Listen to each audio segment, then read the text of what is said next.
Assalamualaikum warahmatullahi wabarakatuh. Apa kabar anak-anak pada kesempatan hari ini, khususnya kalian yang duduk di kelas 5 sekolah dasar. Baik, pada kesempatan malam hari ini kita akan membahas tentang materi ilmu pengetahuan alam. Bahasan kita kali ini kita akan membahas tentang materi makhluk hidup. Makhluk hidup dalam biologi dan ekologi merupakan organisme yang berarti adalah kumpulan molekul-molekul yang saling mempengaruhi sedemikian rupa sehingga berfungsi secara stabil dan memiliki sifat hidup. Setiap makhluk yang ada di muka bumi ini selalu mengalami pertumbuhan. Pertumbuhan ditandai dengan bertambah tinggi, bertambah besar, bertambah berat. Kemudian makhluk hidup yang ada di permukaan bumi ini, antara makhluk hidup yang satu dengan makhluk hidup yang lain saling ketergantungan atau saling membutuhkan.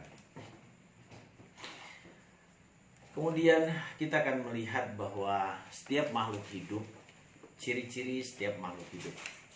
Ciri-ciri setiap makhluk hidup adalah sebagai berikut. Makhluk hidup memerlukan makan. Jenis makanan setiap makhluk hidup berbeda satu sama lain. Kemudian setiap makhluk hidup bergerak. Termasuk juga kita melihat tumbuh-tumbuhan. Tumbuh-tumbuhan juga melakukan gerak. Walaupun kita lihat sebatang pohon tetap dari hari ke hari di posisinya tidak berubah, tetapi tumbuh-tumbuhan itu bergerak. Dapat kita lihat daun-daun tumbuhan tersebut selalu mengarah ke mana datangnya arah sinar matahari. Ya, kalau kita mau melihat bunga matahari biasanya akan menghadap ke arah datangnya sinar matahari dan kemudian akan menghadap ke arah ketika matahari terbenam, itu bunga matahari. Kemudian makhluk hidup itu tumbuh. Tumbuh itu artinya makhluk hidup itu mulai dari kecil dia akan menjadi besar, ya. Kemudian makhluk itu berkembang biak. Berkembang biak artinya makhluk hidup itu menghasilkan keturunan yang sejenis dengan induknya. Tujuannya untuk mempertahankan keturunannya. Itu ciri makhluk hidup yang berikutnya adalah bernapas. Setiap makhluk hidup bernapas. Manusia, hewan, tumbuh-tumbuhan semua melakukan bernapas. Ya. Nah, kita ambil contoh manusia. Manusia ketika bernapas menghirup oksigen dan melepaskan karbon dioksida. Tumbuh-tumbuhan pun bernapas. Pada siang hari tumbuh-tumbuhan bernapas menghirup oksigen pada malam hari dan melepaskan karbon dioksida. Pada siang hari tumbuh-tumbuhan menghirup karbon dioksida dan melepaskan oksigen. Terbalik dengan manusia. Kalau manusia pada siang atau malam menghirup oksigen dan melepaskan karbon dioksida. Makanya pada siang hari ketika kita berada di bawah sebatang pohon akan terasa sejuk. Mengapa? Karena ketika kita bernapas kita melepaskan karbon dioksida. Karbon dioksida tersebut dihirup oleh tumbuh-tumbuhan. Kemudian tumbuh-tumbuhan melepaskan oksigen yang dibutuhkan oleh manusia. Manusia menghirup oksigen. Sehingga ketergantungan antara manusia dan tumbuh-tumbuhan sangat tampak terasa ketika siang hari dalam proses pernapasan. Ya. Kemudian yang berikutnya ciri-ciri makhluk hidup yaitu menerima rangsang. Menerima rangsang. Apa contoh-contohnya? Contoh-contoh yang dapat kita lihat adalah menerima rangsang pada saat suhu tertentu. Manusia pada waktu cuaca atau udara dingin akan menggunakan jaket. Pada saat udara terasa panas akan mengambil sehelai kertas tebal untuk mengipas tubuhnya agar terasa sejuk. Nah, itu contoh-contoh antara lain menanggapi rangsang. Pada tumbuh-tumbuhan bagaimana? Apakah tumbuh-tumbuhan juga menanggapi rangsang? Ya, tumbuh-tumbuhan juga menanggapi rangsang. Contohnya kita lihat pada tumbuhan putri malu. Ketika disentuh, dia akan mengatup atau menutup daunnya. Ya. Nah, selain itu, makhluk hidup ini menerima rangsang, juga makhluk hidup ini beradaptasi. Ya, makhluk hidup itu beradaptasi. Beradaptasi artinya menyesuaikan diri dengan lingkungannya. Itu juga termasuk ke dalam kelompok menanggapi rangsang. Ya. Beradaptasi dengan lingkungannya, contohnya tumbuh-tumbuhan teratai. Teratai itu berdaun lebar. Tujuannya apa? Untuk memperbesar penguapan. Karena hidupnya di atas permukaan air. Kemudian tumbuhan kaktus. Kaktus tidak memiliki daun yang lebar. Kenapa? Untuk memperkecil atau mengurangi penguapan. Karena pada umumnya kaktus tumbuh di daerah yang gersang. Ya. Jadi itu. Kemudian kita akan lihat, ya, agar tetap hidup, makhluk hidup itu memerlukan makan. Makhluk hidup memerlukan makan. Makanan setiap makhluk hidup itu berbeda antara yang satu dengan yang lain, tidak sama. Pun cara memperolehnya, ya, cara memperolehnya pun berbeda-beda. Misalnya kerbau makan rumput. Ya, kerbau disebut dengan konsumen pertama. Mengapa disebut konsumen pertama? Karena kerbau makan produsen. Produsen adalah penghasil makanan bagi makhluk hidup. Ya, nah itu. Kemudian tumbuh-tumbuhan mengambil makanan dari mana? Tumbuh-tumbuhan mengambil dari dalam tanah berupa zat hara yang berasal dari dalam tanah, ya, melalui akarnya. Akar tumbuh-tumbuhan itu menembus tanah melalui tudung akar, kemudian mencari sumber air, kemudian dari sumber air tersebut mengambil zat hara yang terkandung di dalam tanah, ya. Makhluk hidup selanjutnya adalah berkembang biak. Artinya makhluk hidup itu menghasilkan keturunan yang sejenis dengan induknya dengan tujuan untuk mempertahankan kelestariannya. Cara berkembang biak makhluk hidup pun bermacam-macam. Ada yang dengan cara melahirkan atau disebut juga dengan vivipar. Kemudian ada yang dengan cara bertelur atau ovipar.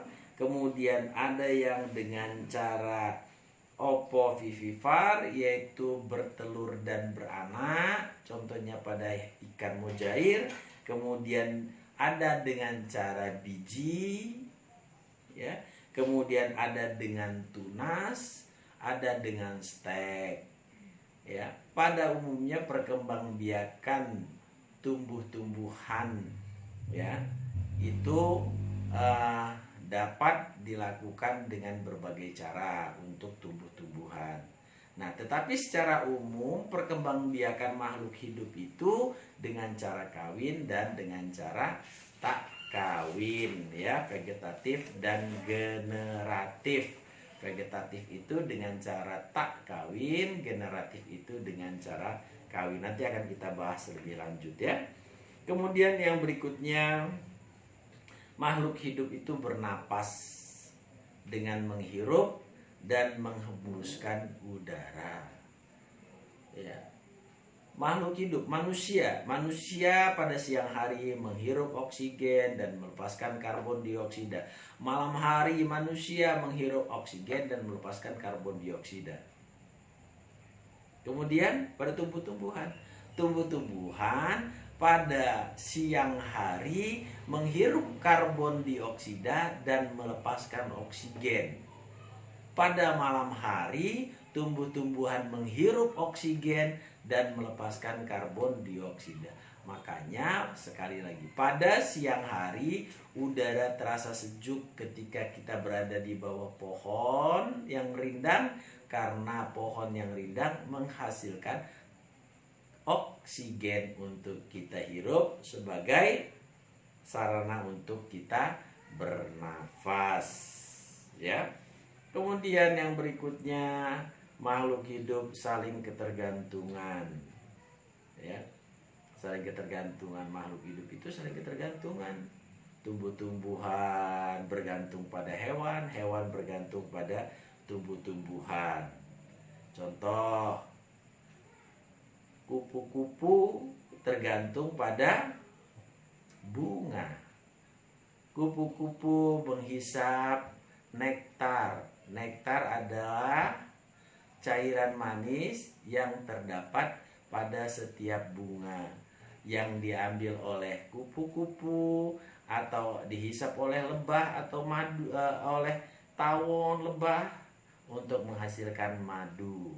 Kemudian ketergantungan tumbuh-tumbuhan terhadap kupu-kupu tadi apa? Ketergantungan tumbuh-tumbuhan terhadap kupu-kupu atau lebah tadi dapat membantu penyerbukan pada tumbuh-tumbuhan. Ya, nanti akan kita lihat lebih lanjut lagi. Ya.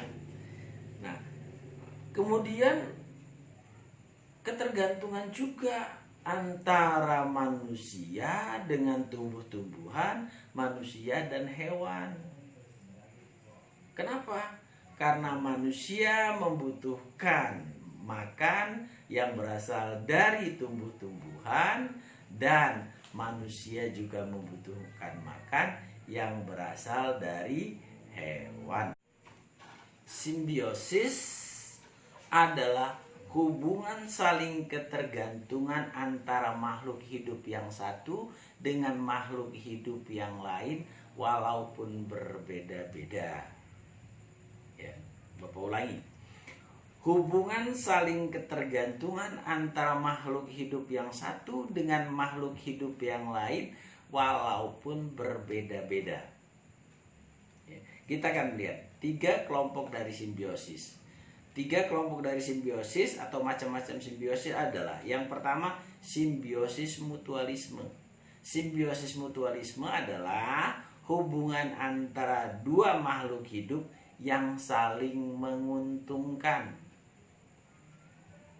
Ya, simbiosis mutualisme adalah hubungan antara dua makhluk hidup yang saling menguntungkan. Contohnya kerbau dengan burung jalak. Ya, kerbau dengan burung jalak. Apa saling ketergantungannya? Burung jalak dapat makan kutu-kutu yang ada di tubuh kerbau. Burung jalak menghasilkan makanan, kemudian bagi kerbau dia akan terbebas dari kutu-kutu yang dapat menggerogoti tubuhnya. Itu contohnya.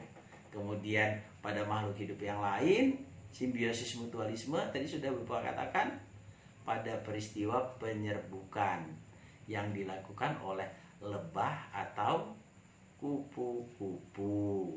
Kupu-kupu dapat menghisap nektar, cairan manis yang terdapat dari setiap bunga.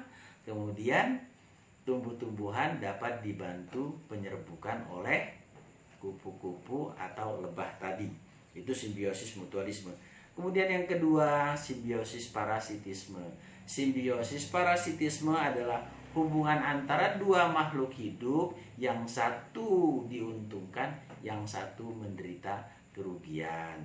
Ini biasanya terjadi pada parasit. Ya. Nah, contohnya tumbuhan parasit, di mana tumbuhan parasit menempel pada pohon, ya. Parasit tadi akan mengambil makanan dari pohon, berakibat pohon induknya akan mati, parasit tadi akan terus berkembang, ya. Itu. Kemudian yang ketiga yaitu simbiosis komensialisme. yaitu hubungan antara dua makhluk hidup di mana yang satu mendapat keuntungan dan yang lain tidak dirugikan. Ya, Bapak ulangi, hubungan antara dua makhluk hidup di mana yang satu mendapat keuntungan dan yang lain tidak merasa dirugikan. Ya, contohnya apa?